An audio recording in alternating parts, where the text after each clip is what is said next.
controversy. The scarcity of new naira notes in Nigeria is creating more problems and controversies. A restaurant owner in Ganaja area of Lokoja in Kogi State detained 2 of her customers for hours due to their failure to pay her for the 2 plates of food they ate with new naira notes. Rather, give them their balance. She reminded them of the new CBN policy, insisting that they either pay her with the new notes or wash plates as an atonement for the food they ate. Jide, another twist to this. Well, they told us some people even stopped selling food since last Friday. I was here yesterday. In this area, people are not selling food because they didn't want to be paid with the old notes. And given that the deadline was near, many of them felt, what is the point? If I'm not able to swap it with the new notes. So they didn't want to find themselves in an embarrassing situation, so they stopped selling. There are other people who provide services who also chose to not open shop for the same reason. There are others, like even bus conductors, who are also rejecting old notes, and for that reason many people got stranded. But this is a particularly ridiculous situation. The CBN has been warning that if anybody rejects the old notes before the expiration of the deadline, that such people will be prosecuted. But this is just an empty threat, because when people realize that if they cannot change the old notes, if they can't swap the old notes for new ones, they will lose their money. They will take drastic steps to ensure that they do not have to receive those old notes. This is the situation that we find ourselves. How about banks that you got to today and people are saying they can't pay you with the new notes, they can't pay you with the old notes? Yes. So they're not going to pay you, and people have started resorting to go to POS, and POS they've started selling a naira.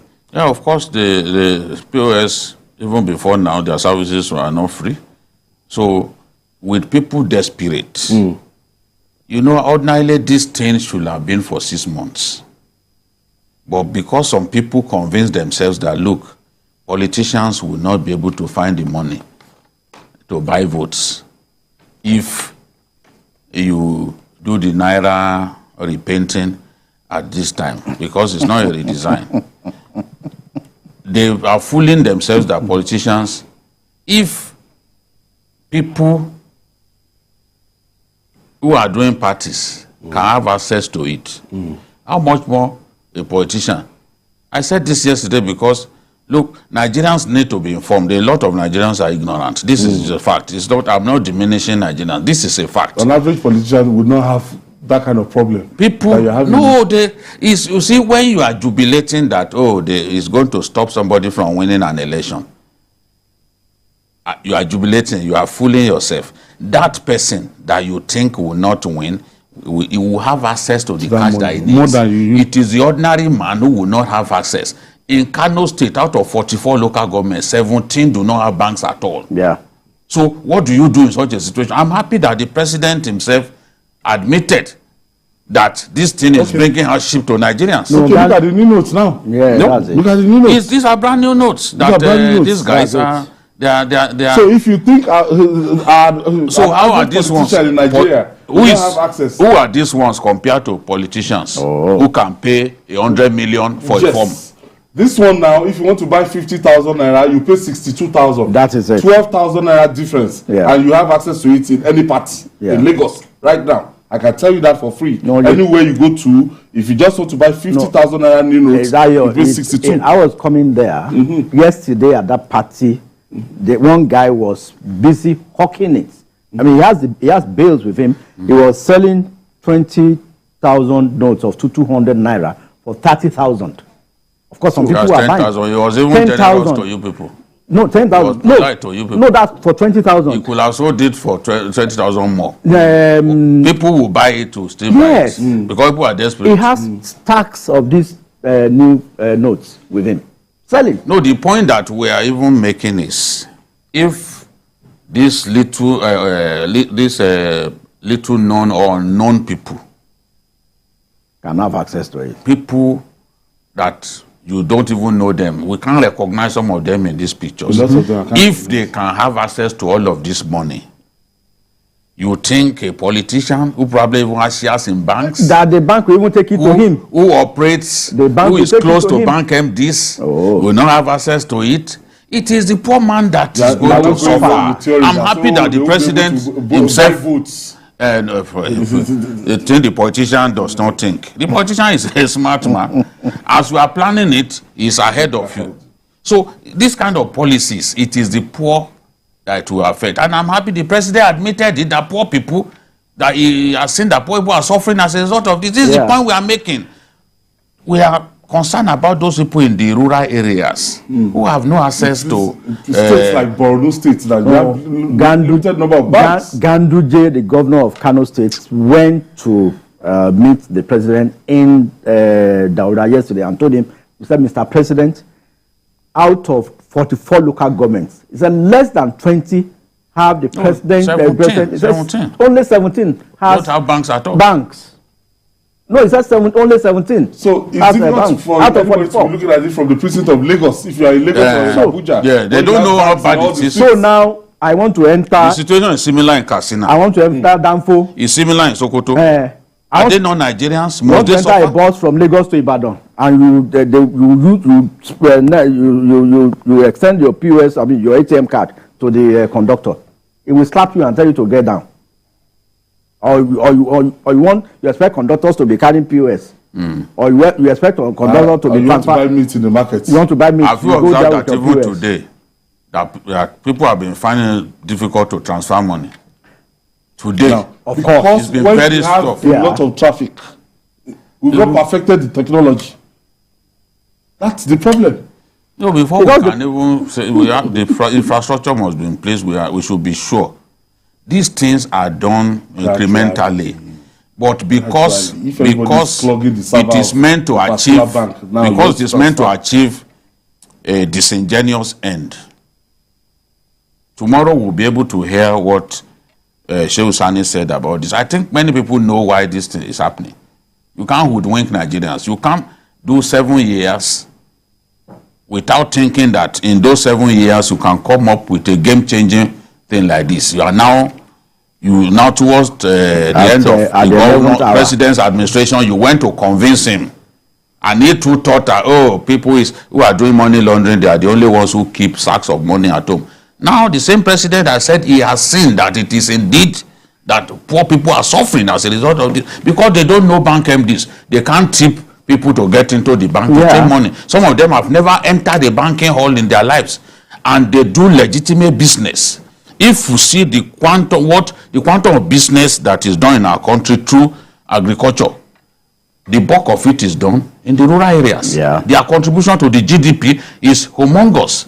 So these are people making their money. They don't. Some of them, there's no president of government in their communities, but they are happy to work and make a decent living. They don't want to beg. Now you put them at the risk of losing what they struggled for. No government should allow that to happen. And people were telling me yesterday that they were not excited about the extension. Because they are saying if the extension is done and people still do not have access to this thing. This is what we have seen today. With banks saying, look, we are not giving you old notes, we are not giving you new. It happened so somebody in the rural area, for example, now have to travel to the city center just because he wants to change money. And that's a big risk now. And you are saying that your agent bankers that you have sent all over there can only change 10,000 naira. How? Look at that boy. Look at that boy that was shown here. As a financial expert, let's say, okay, the reason given for all this, the money, the amount, the quantum of money outside the banking sector, when they are putting it to 3.8 trillion, and for a layman like me, I would look at it that this is unhealthy. That if you have 87% of your cash outside the banking sector, that was one of the things that informed this policy. No, there are so many things that is fueling inflation in the country. It's not per se the amount of money outside the banking sector. I mean, our economy keeps growing. The higher the economy grows, the higher the level of on the desk transfer. Like, the governor said they have been able to retrieve 2.6 trillion back into the covers of the CBN, but it will still find its way back into the system because people will continue to mop up. For 900. Yes, because well, I don't know where you get it from. So the thing is, people will continue to engage in cash transactions. Transaction, yes. Because it's not a crime anywhere in the world. It is not a crime. Where there is no bank, right now, will somebody leave the farthest part of Kano to come to Kano Municipal just because he wants to? My producer just informed me that this video, that this is meant to be a banking hall, but it's not a banking hall. What they are doing here is a money swapping center. If you have old notes, you come and collect new notes at a given commission. So, you know, Nigerians in everything, we want to take advantage of it. So where are they getting it It's not from? a banking hall. No, it's a bank. No, this is a Access bank. logo. No? This is a bank. I want my producer to show me that money swapping center that you are talking about now in River State. Because this one is Access Bank. This is Access Bank. Yeah. And this is Diamond. You say this particular visual that you're seeing. Oh, they even have a police. This one. Yes. The CBN has. They hired 400 agents. Yeah, agent bankers. I mean, I think that explains it. But you can't get more than 10,000 naira per person. That's the point that my friend, the Speaker of Borno State, made, that the money that they sent, you know, the governor took it upon himself to even go to villages to lead the swapping of money. But the money was not sufficient. As much as the man didn't want his people to suffer. Look, you have banks in only 4 out of 27 local governments. There is a cap. What can you can't even take more than 10. You can't exceed more than 10,000. So it's not because it's not enough. You see the thing in some countries, if you want to go cashless, it can't be a sudden thing. It has to be a gradual make it gradual. In fact, in South Korea, they introduce incentives. Are we ready for that? We introduce incentives. We do not even have the architecture, the infrastructure architecture to back it up, because you need to expand your banking applications. Yes. You need to upgrade. Not that one that you keep sending. Now, sending. I thank God I was sending money to my wife. I tried to transfer the money. It was giving me error 3 times. But before I knew it, I was debited 3 times. She only received once. Now we are still on the matter. Since 3 days ago. It has not been reversed. It has not been reversed. The other Sometimes day, you will never get it. The other day, I transferred money from my corporate account to my personal account, and the thing was hanging somewhere. If I didn't move it from my corporate account to my personal account for some other domestic stuff, for 3 days, the bank where it originated for said it has left their listing. They told me it's hanging somewhere with. What if you wanted to pay for someone's immediately? Surgery. So for 3 days we were on it. Before it was eventually resolved, I told them transfer the money back to the corporate account. All right. We'll take this break, and when we come back, we'll talk more. It's still Journalist Hangout. We'll be right